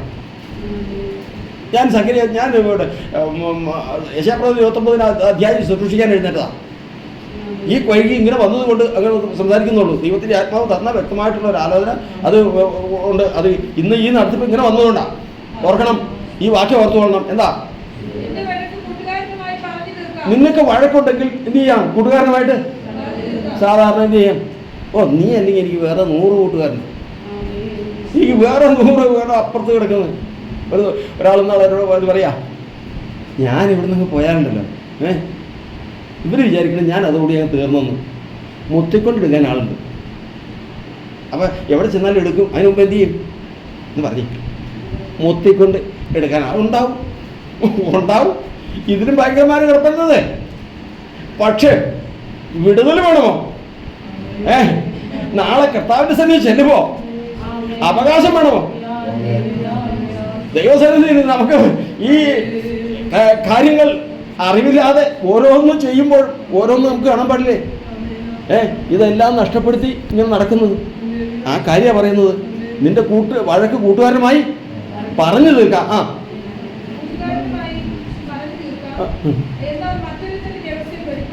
എന്നെ മോനെ, മറ്റൊരുത്തിന്റെ രഹസ്യം കർത്താവ് എന്നോട് പണ്ട് ഇപ്പോഴാ ഇങ്ങനെയായ. പണ്ടെങ്ങനെയായിരുന്നു? അയ്യോ സഹോദരൻ പറഞ്ഞു കഴിഞ്ഞാൽ അപ്പം തന്നെ കൊതുകും കൂടെ മാറും. അത്ര സ്നേഹമായിരുന്നു. ഒരു സഹോദരൻ ഉണ്ടായിരുന്നു. സഹോദരൻ നെഞ്ചത്ത് കൈവച്ച് വർത്താനം പറയായിരുന്നുള്ളൂ. കുറച്ചാൾ കഴിഞ്ഞപ്പോഴത്തേക്കും 1000 രൂപയ്ക്ക് കേസ് കൊടുക്കുന്നത് കേട്ടല്ലോ. ഞാൻ അതിലേക്കൊന്നും പോകുന്നില്ല. അപ്പോൾ ഇതെല്ലാം നടക്കും. അവൻ്റെ രഹസ്യം. കാരണം പണ്ട് അവൻ ഒരു കെണി ചെന്ന് പെട്ടു. ആ കെണി ചെന്ന് പെട്ടപ്പോൾ അതും എല്ലാവരും പറയാൻ പാടില്ലാത്ത പാവാ അത് വന്ന് എന്നോടൊന്ന് പറഞ്ഞു. അത് എൻ്റെ മനസ്സിലിരിക്കുന്നു കേട്ടോ. ഒരു തിരുവത്താഴ് ശുശ്രൂഷയ്ക്ക് ഞങ്ങൾ അന്നമാട എന്ന് പറഞ്ഞ സ്ഥലത്ത് നിൽക്കുമ്പോഴത്തേക്കും ഒരു വലിയൊരു ചീട്ട് എന്ന് പറയാം. ഒരു അവിടെ വറീസി എന്ന് പറഞ്ഞ ആൾ പറയാം, ഇത് കണ്ടല്ലോ. ഇപ്പം ഞാനൊന്നും പറയുന്നില്ല, മടിക്കൽ വെച്ചു. ഏത് ഈ സഹോദരനെ കുറിച്ചുള്ള എന്താ പ്രശ്നങ്ങളാണ്, തെറ്റാ. പണ്ട് ഏറ്റു പറഞ്ഞത് എഴുതി വെച്ചേക്കുവാ. പറയുന്ന വാക്ക് കേൾക്കണം. പിന്നെ സഹോദരൻ മിണ്ടൂല. ഒരു മനുഷ്യനെ ഒരടി അടിച്ചാൽ ഞാനൊന്ന് തല്ലിയ അത്രയും പ്രശ്നമില്ല. പിന്നെയോ എൻ്റെ ഉള്ളു തുറന്നു ഞാൻ എൻ്റെ കുടുംബത്തിൽ പോലും പറയാത്ത കാര്യം, ഒരൊറ്റ മനുഷ്യനോടും വെളിപ്പെടുത്താത്ത കാര്യം പ്രാർത്ഥിക്കാൻ വേണ്ടി എൻ്റെ സഹോദരനോട് പറഞ്ഞത് അവൻ വെളിപ്പെടുത്തിയാൽ ആ ബന്ധം മാറും. ഓർത്തോളണം. കാരണം ഇതെന്താ, ഇത് അവൻ്റെ അവസാന കളിയാ. ആരെയാ? ശത്രുവിൻ്റെ. എന്താ പറയാമോ? കാരണം ഇവൻ്റെ അവസാനത്തെ ഇവര് തമ്മിൽ തെറ്റിക്കഴിഞ്ഞാൽ അവൻ ജയിച്ചു. ഇവര് തമ്മിൽ കൂടിയത് കൊണ്ട് എന്തെല്ലാം പ്രശ്നമാണെന്നറിയാവോ? ആരൊക്കെ തമ്മിൽ? ഇത് ഇവിടെ വെച്ചുണ്ടായ ബന്ധമല്ല. പിന്നെയോ അഹരോനും മോശയും മിറിയാമും തമ്മിലുള്ള ബന്ധം ഇവിടെ വെച്ചുള്ളതല്ല. പിന്നെയോ ഇസ്രായേൽ ജനത്തിന്റെ മുൻപാകെ പോകാൻ ദൈവം അവരെ അയച്ചതാ. ഈ ലോകത്തിൽ അങ്ങനെയാണ് ഇവർ ജയിക്കുന്നത്. അവര് കൂട്ടവകാശികളാണ്. ഒരിക്കൽ തമ്മിൽ ഇച്ചിരി പ്രശ്നങ്ങളായി. മോശയുടെ ഭാര്യയെന്ന് പറഞ്ഞു കഴിഞ്ഞാൽ അത്ര സുഖമല്ല. ഇന്ന് നമ്മൾ അത് വായിക്കുന്നത്. അപ്പോൾ ഏതിനും ഒരു ഉണ്ടാവില്ല. അത് അവളത്തിരി പവർ കാണിക്കുമ്പോഴത്തേക്കും മിറിയാൻ ചോദിച്ചു, ഇവിടുത്തെ ഭാഷ എന്നാ പറയും, നാത്തൂനല്ലേ അല്ലേ? പിന്നെ മോശം അത്ര മാത്രമൊന്നുമല്ല. പിന്നെ ആരും മാത്രം ഞങ്ങൾ അവരെ മുഖാന്തരം പ്രവചിച്ചിട്ടില്ലേ? ഞാൻ മുഖാന്തരം പ്രവചിച്ചിട്ടില്ലേ? മാത്രമാണോ? അവൻ ആ പ്രസവിച്ച് കിടന്നു കഴിഞ്ഞപ്പോഴത്തേക്കും ഞങ്ങളുടെ വട്ടത്തിലങ്ങ് ഒഴുകി പോയെങ്കിൽ ആര് ചോദിക്കും? ആരും ചോദിക്കണ്ടായിരുന്നു. പിന്നെ എന്ത് ചെയ്ത്? പുറകെ പോയി ആ വറവൻ്റെ പുത്രി പറഞ്ഞപ്പോൾ എടുത്തോണ്ട് പോയത് ആരാ? ആരും തലമറന്നെന്ന് വായിക്കരുത്. ആ കാര്യമൊക്കെ ശരിയാ. പിറുപിറുത്തതോടുകൂടി ദൈവം തിരിഞ്ഞ് അവരോട് വന്ന് ചോദിച്ചു, മോശയെ അഹരോനെ വേമ്പാ അറിയാമോ? നിങ്ങളൊരു കാര്യം മനസ്സിലാക്കണം. നിങ്ങളുടെ ഇടയിൽ, മനുഷ്യരുടെ ഇടയിൽ ഒരു പ്രവാചകൻ ഉണ്ടെങ്കിൽ ഞാൻ അവർക്ക് സ്വപ്നത്തിലും ദർശനത്തിലും എന്നെ വെളിപ്പെടുത്തും. സ്വപ്നത്തിലും ദർശനത്തിലും അല്ലാതെ നേരിട്ട് ദൈവത്തെ കണ്ട ആരെങ്കിലും ഉണ്ടോ? ഇല്ല. സ്വപ്നത്തിലും ദർശനത്തിലും വെളിപ്പെടുത്തും. എൻ്റെ ദാസനായ മോശ അങ്ങനെയല്ല. മനസ്സിലായോ? അവൻ എൻ്റെ ഭവനത്തിലൊക്കെയും വിശ്വസ്തനാണ്. അവന് പ്രവചനമായിട്ടോ മോശ സ്വപ്നം കാണുമായിരുന്നോ? മോശ പ്രവചിക്കുമായിരുന്നോ? എങ്ങനെയാണ്? വെളിപ്പാടായിരുന്നോ? വചനം പറയണം. കൃപാസനത്തിന്റെ മുകളിൽ കെരുവുകളുടെ മധ്യയിൽ നിന്ന്, തേജസ്സിൽ നിന്ന് ഒരു മനുഷ്യൻ മറ്റൊരു മനുഷ്യനോട് സംസാരിക്കുന്ന പോലെ സൈന്യങ്ങളുടെ യഹോവ മോശയോട് സംസാരിച്ചു. വേറെ ആർക്കും ആ പദവിയില്ല.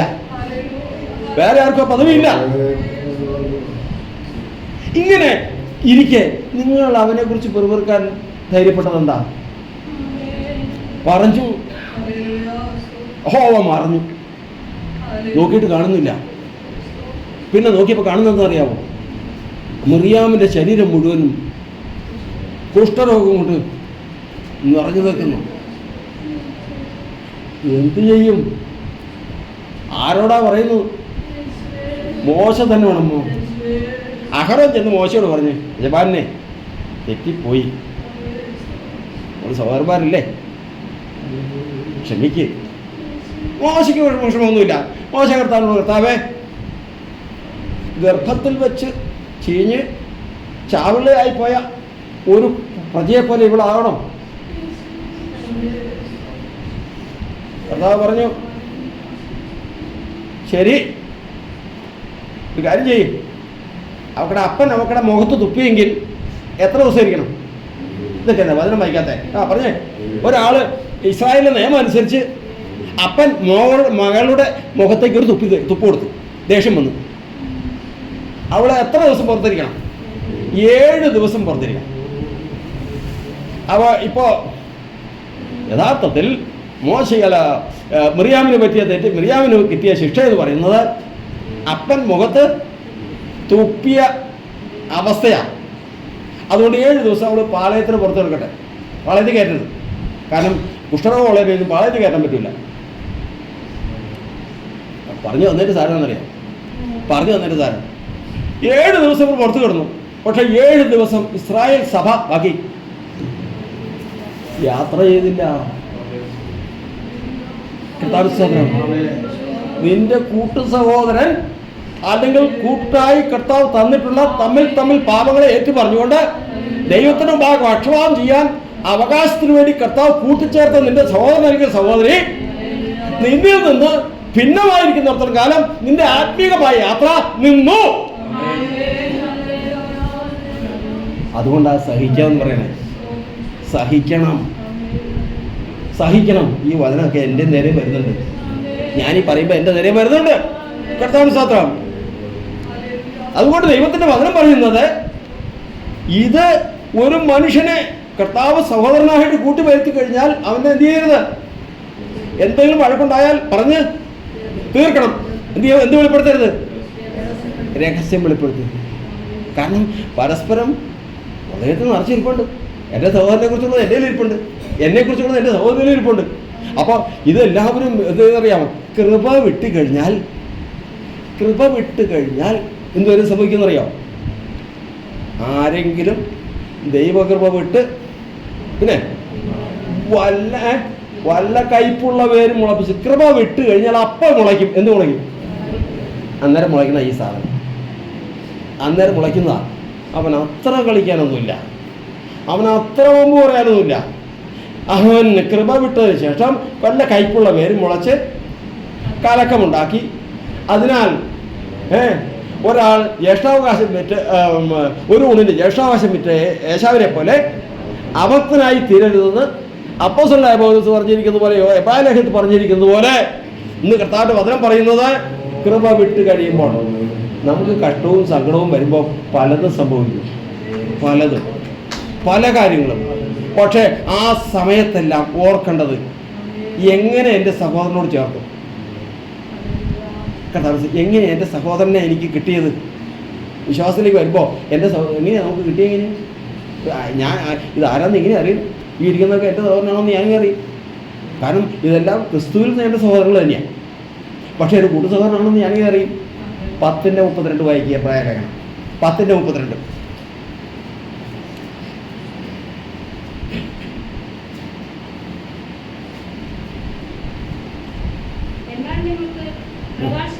എന്നാൽ നിങ്ങൾക്ക് പ്രകാശനം ലഭിച്ചിട്ട് നിങ്ങൾക്ക് എന്ത് കിട്ടി? പ്രകാശനം. അതായത് ഈ സത്യം വെളിപ്പെട്ട സമയം പറയാം. വിശ്വാസത്തിലേക്ക് സുവിശേഷം കേട്ട് വന്നതല്ല ഇത്.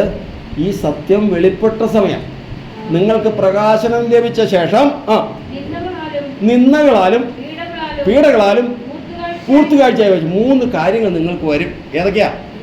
നിന്ന, അതായത് ഈ വിശ്വാസ നിമിത്തം ക്രിസ്തുവിൻ്റെ നിന്ന നിങ്ങൾക്ക് വരും. പിന്നെ രണ്ടാമത് അത് നിമിത്തം പീഡ നിങ്ങൾക്ക് വരും. മൂന്നാമത്തത് കൂത്തുകാഴ്ചയായി തീരും. നിങ്ങൾ മനുഷ്യൻ വിശ്വാസത്തിലേക്ക് വന്ന യഥാർത്ഥത്തിൽ സത്യം വെളിപ്പെട്ട് വിശ്വാസത്തിലേക്ക് വന്നു കഴിഞ്ഞാൽ അവനെ കൂത്തുകാഴ്ചയാകും. കൂത്തുകാഴ്ച എന്ന് പറഞ്ഞാൽ എന്താ?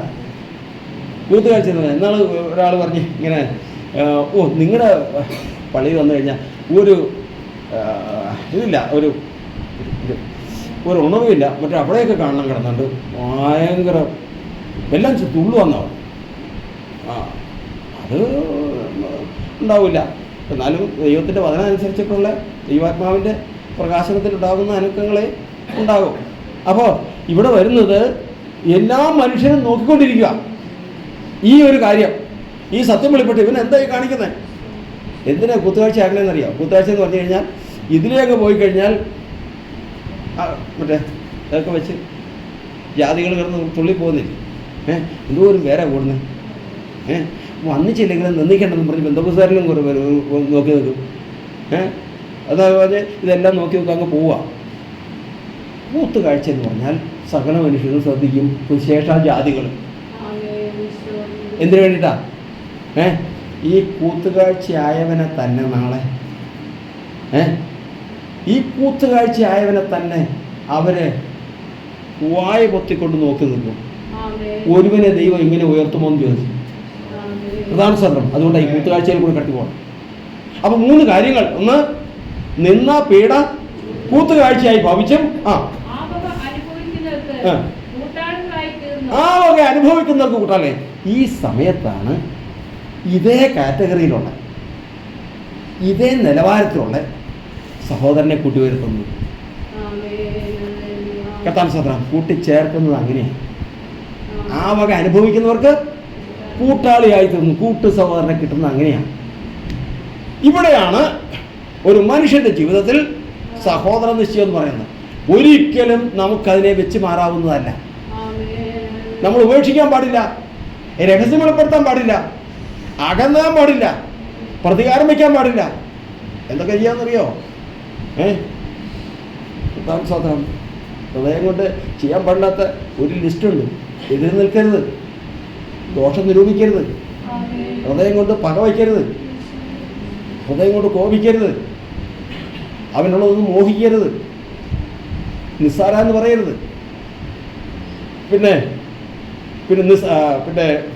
അങ്ങനെ ഒരു 10 കാര്യങ്ങൾ വേദപുസ്തകത്തിൽ എഴുതിയിട്ടുണ്ട്.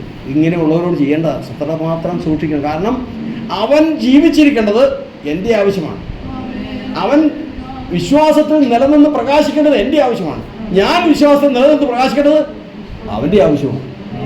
കർത്താവിന്റെ സ്തോത്രം. ഇത് തെറ്റിക്കാനല്ലേ ഈ ലോകം മുഴുവനും ശത്രു ഈ പ്രവർത്തിക്കുന്നത്. ഇന്ത്യ ജീസസ് നെയിം പെന്തക്കോസ്ത് സഭയിൽ അത് ശത്രു ശ്രമിക്കുന്നുണ്ടെങ്കിൽ ഇന്ന് ഈ വചനപ്രകാരം അതോട് എതിർത്ത് നിന്ന് ശത്രുവിനെ എതിർപ്പാൻ കർത്താവിന്റെ ജനത്തിന് കർത്താവ് ശക്തി നൽകട്ടെ. പലതുണ്ടാവും, അതുണ്ടാവും.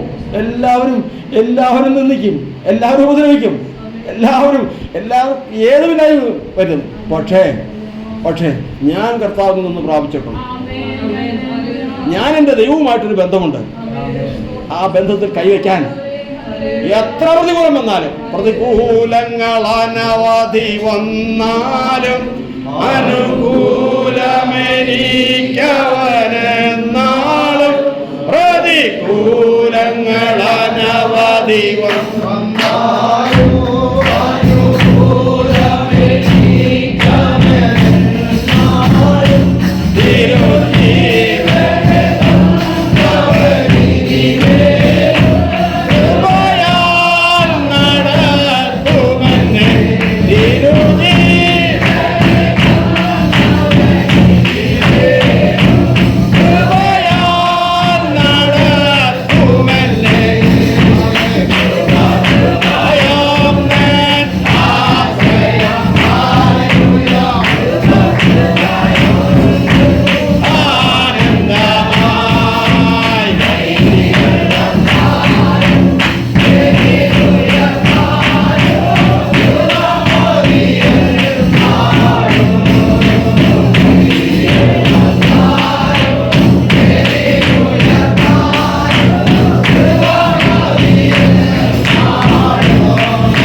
നാമത്തിന് മഹത്വം.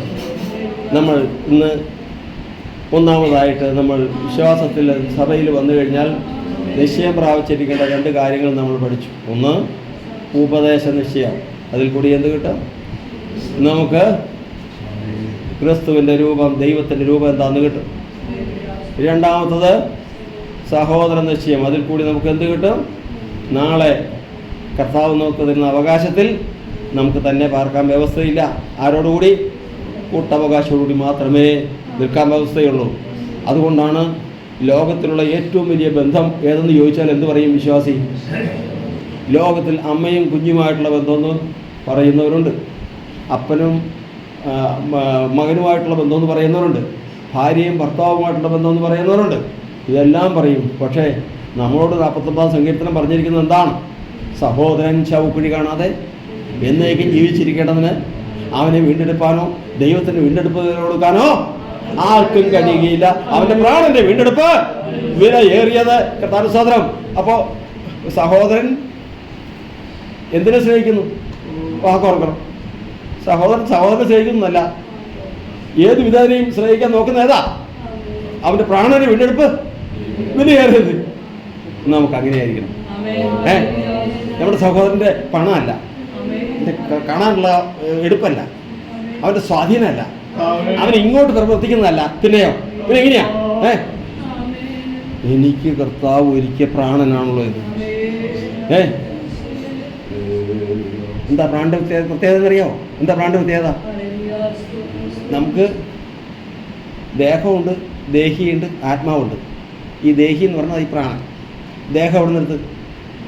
ദേഹം എവിടെ നിർത്ത്? മണ്ണിൽ നിന്ന് അല്ലേ? പഞ്ചഭൂതങ്ങൾ എന്നല്ലേ ഇപ്പോൾ പറയണേ, 5 എലിമെൻറ്റ്സ്. അതാണ് ശരീരം. ആത്മാവോ തലമുറയായിട്ട് പറഞ്ഞു വന്ന ജീവനല്ലേ, അപ്പൻ്റെ ജീവനല്ലേ നമ്മുടെ. ഈ പ്രാണൻ എന്ന് പറഞ്ഞാൽ എവിടുന്ന? പ്രാണൻ എന്ന് പറഞ്ഞാൽ എവിടുന്ന? പ്രാണനാണ് പരദേശി. ആര്? പരദേശി. അതായത് അത് വന്നതാ. ഒരു കിളി കൂടുണ്ടാക്കുന്നത് പോലെ കൂടുണ്ടാക്കിയതിന് ശേഷം ആ കൂടിലേക്ക് കിളി ചെന്നിരിക്കുന്നത് പോലെ ഈ ഒരു കൂടാരം ഉണ്ടാക്കിയതിന് ശേഷം ഇതിനകത്ത് ദൈവം സൃഷ്ടിച്ച പ്രാണനാണ് പരദേശി. കർത്താവിന്റെ സ്തോത്രം. അപ്പോൾ നമ്മൾ ശരീരത്തെയും ഈ ജീവനെയും ഈ കാണുന്നതിനെയും അല്ല കാണേണ്ടത്. പിന്നെ ഇതിനെ കാണണം, പ്രാണനെ കാണണം. എപ്പോഴും ഒരു സഹോദരൻ്റെ എന്തിനെക്കുറിച്ച് ശ്രദ്ധ ഉണ്ടാവണം? ശരീരത്തെക്കുറിച്ചാണ്, പ്രാണനെക്കുറിച്ച് ശ്രദ്ധ ഉണ്ടാകണം. ആ വാക്യം അങ്ങനെ വായിച്ചോളണം. എന്താ? സഹോദരൻ ശവക്കുഴി കാണാതെ എന്നേക്കും ജീവിച്ചിരിക്കേണ്ടതിന് അവനെ വീണ്ടെടുപ്പാനോ ദൈവത്തിന് വീണ്ടെടുപ്പിന് കൊടുക്കാനോ ആർക്കും കഴിയുകയില്ല. ബാക്കി അവൻ്റെ പ്രാണന്റെ വീണ്ടെടുപ്പ് വിലയേറിയത്. പ്രാണബന്ധം എന്ന് പറയും, പ്രാണങ്ങളുടെ ബന്ധം. സമയം പോയി. അടുത്ത നിശ്ചയമാണ് സഭാനിശ്ചയം.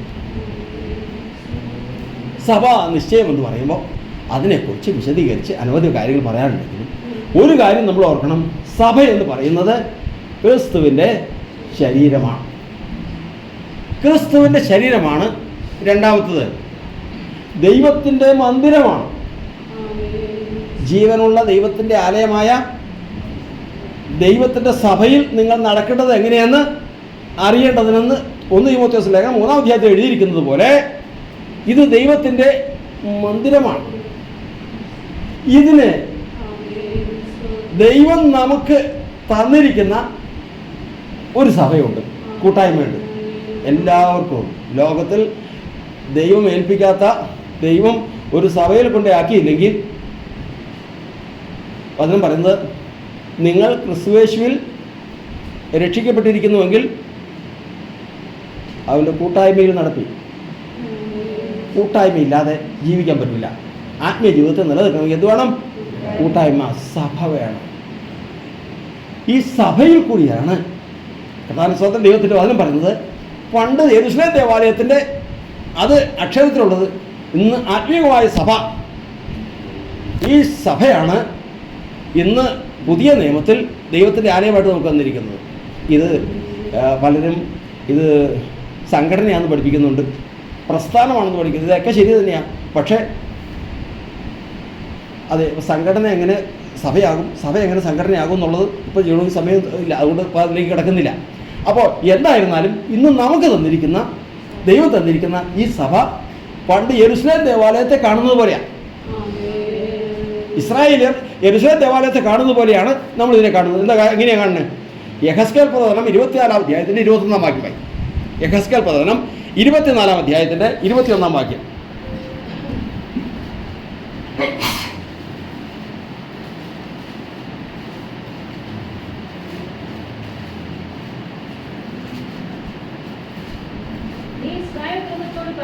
നീ ആരോട് പറയേണ്ടതാ?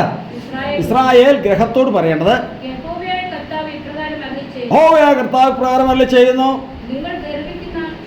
നിങ്ങൾ ഗർവിക്കുന്ന ശരണം, നിങ്ങളുടെ കണ്ണിന്റെ ആനന്ദം, നിങ്ങളുടെ ഹൃദയത്തിന്റെ വാഞ്ച കർത്താവിന്റെ വിശുദ്ധ. അപ്പോൾ ദൈവത്തിന്റെ വിശുദ്ധ മന്ദിരത്തിന് 3 പദവികളാണ്. ഒന്നെന്താ? ഗർവിക്കുന്ന ശരണം. മനസ്സിലായ? അതായത് നമ്മൾ ഈ ഉപവാസ പ്രാർത്ഥനയുടെ കാര്യം പറഞ്ഞ് തുടങ്ങിയതാണ്. ഇപ്പം ഇന്ന് ഈ ദൂത് ഇവിടെ വന്ന് നിൽക്കാനുള്ള കാരണം അറിയാം. ഗർവിക്കുന്ന ശരണം. അവിടെ കണ്ടില്ല, എല്ലാവരും കൂടെ കൂടിയിരിക്കുക. പല സഭക്കാരും പല കാര്യങ്ങളൊക്കെ ഉണ്ട്, എല്ലാവരും കൂടെ കൂടിയിരിക്കുക. അപ്പോൾ മകൻ പറഞ്ഞ് എന്ത് ചെയ്തിട്ടും പണി ശരിയാകുന്നില്ല. അതായത് വണ്ടിപ്പണിക്കാരുടെ വണ്ടിയിൽ ജോലി ചെയ്യുന്നവർ. അപ്പോൾ വിശ്വാസികളൊക്കെ തമ്മിൽ കൂടിയിരുന്ന് സംസാരിക്കുക. എന്ത് ചെയ്തിട്ടും ആ പ്രശ്നത്തിന് പരിഹാരം ഉണ്ടാകുന്നില്ല.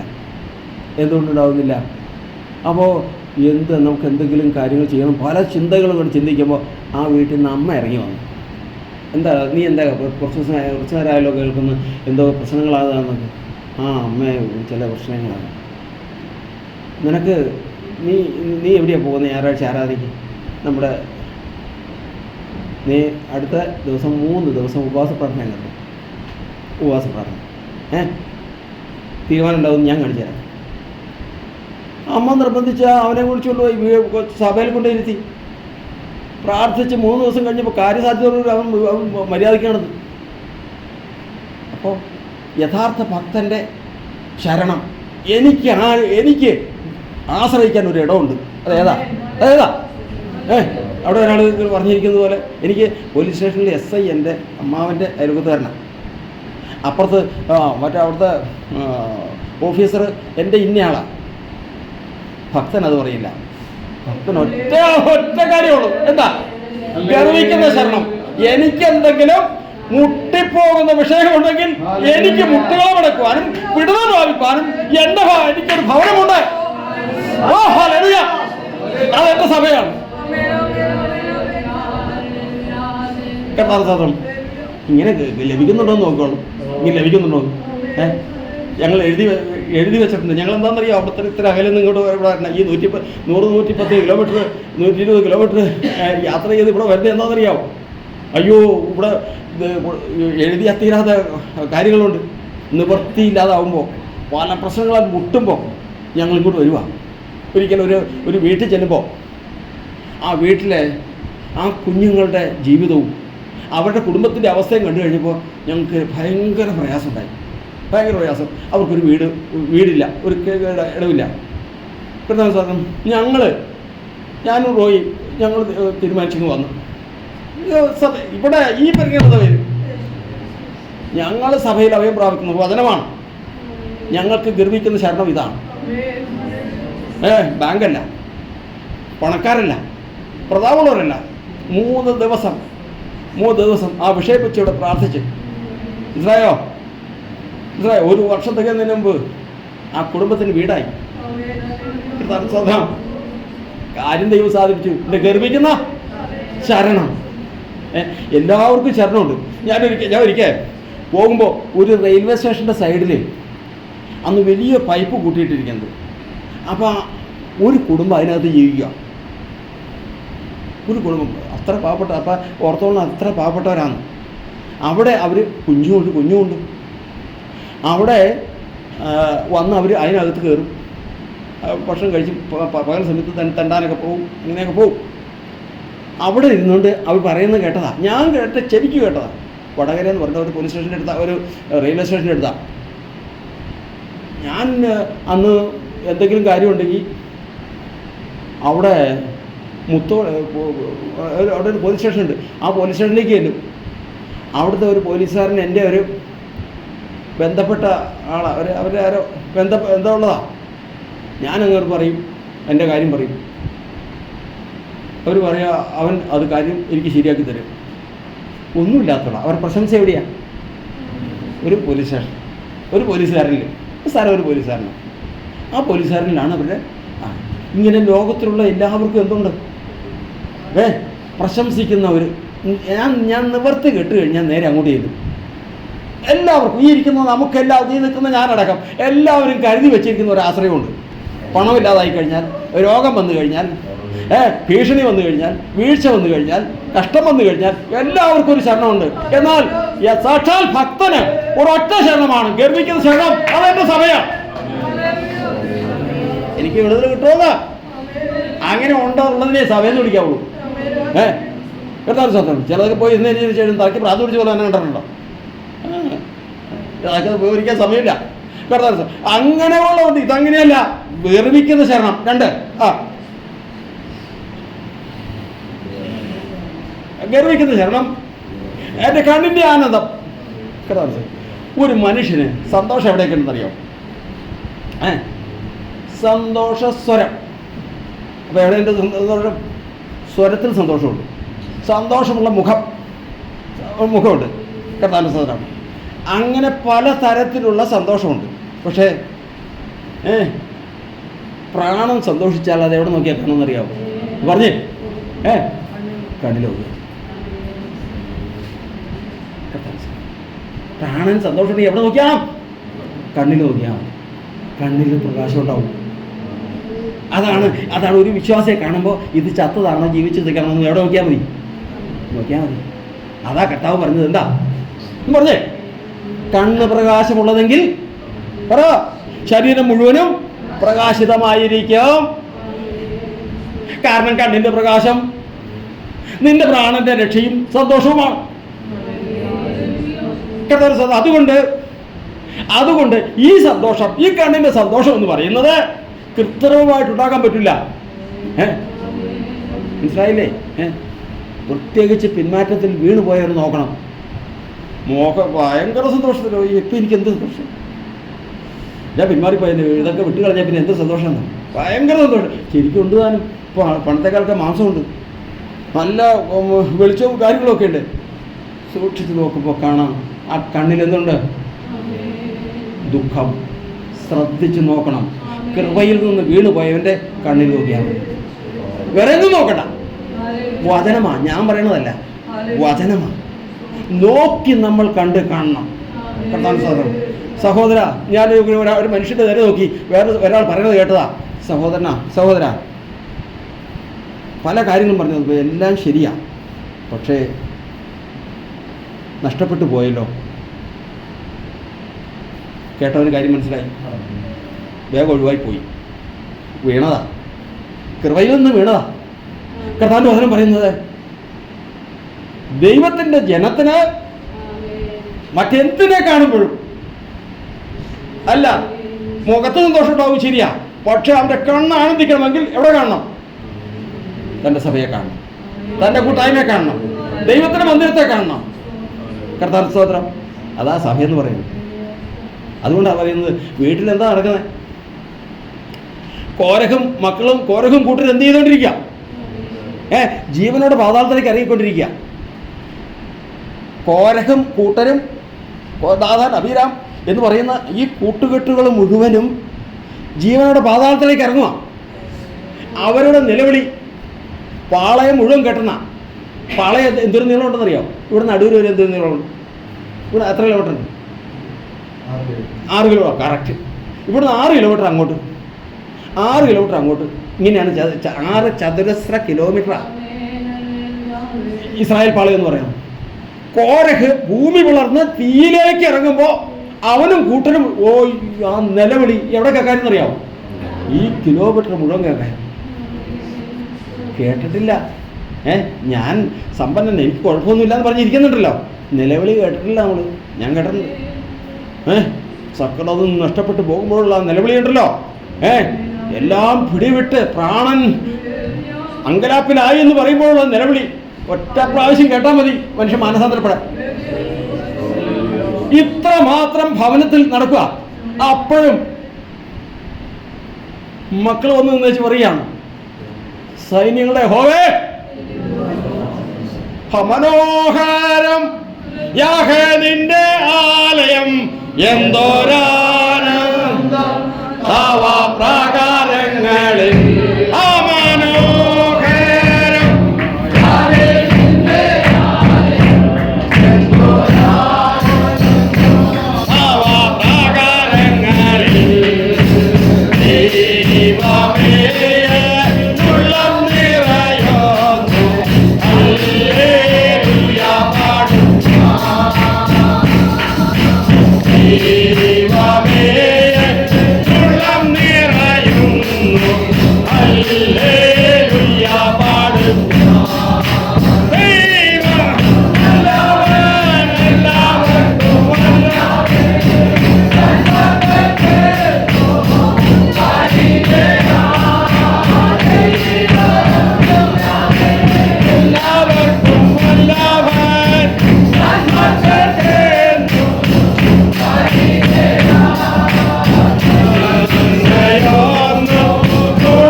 കർത്താവിൻ്റെ തിരുനാമത്തിന് മഹത്വം.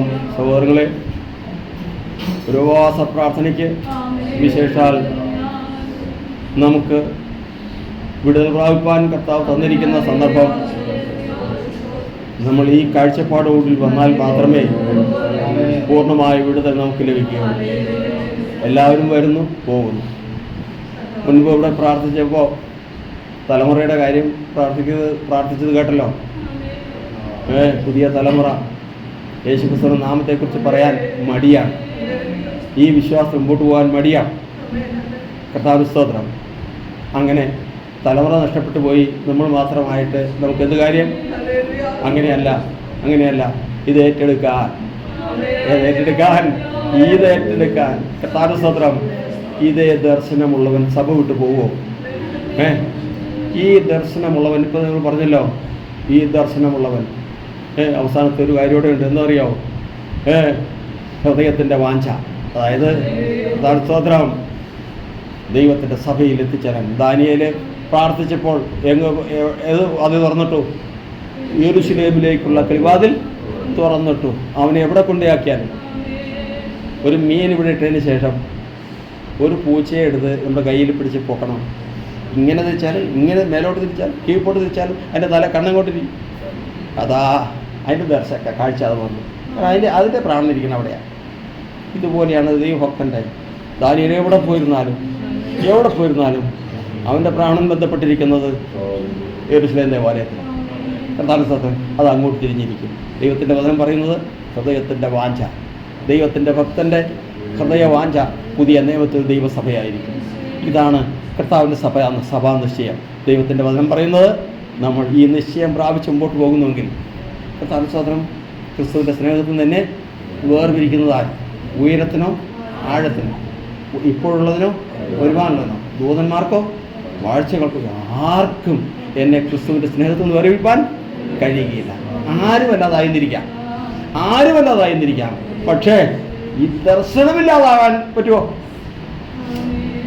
എന്നെ ആരും അല്ലാതാക്കിക്കോ, ശരി. ഈ ദർശനമില്ലാതാക്കാൻ മനുഷ്യനെ വിചാരിച്ചാൽ സാധിക്കുമോ? അത് ദൈവം വിചാരിക്കും. കർത്താവിന്റെ സ്തോത്രം. എന്നാൽ ഒരു കാര്യം ഓർത്തു കൊള്ളുക, ഈ ദർശനത്തിൽ മുമ്പോട്ട് പോകുന്നവന് യോബിന്റെ പുസ്തകം പറയുന്നത് അന്ത്യസ്ഥിതി മഹത്തായിരിക്കും. ഓർത്തു വെച്ചുകൊള്ളുക. ഈ നിശ്ചയത്തിൽ മുമ്പോട്ട് പോകാൻ ദൈവത്തിന്റെ പരിശുദ്ധാത്മാവിനെ സഹായിക്കട്ടെ എന്ന് കർത്താവിനെ പ്രാർത്ഥിച്ചുകൊണ്ട് ശുശ്രൂഷ കർത്താദാസൻ.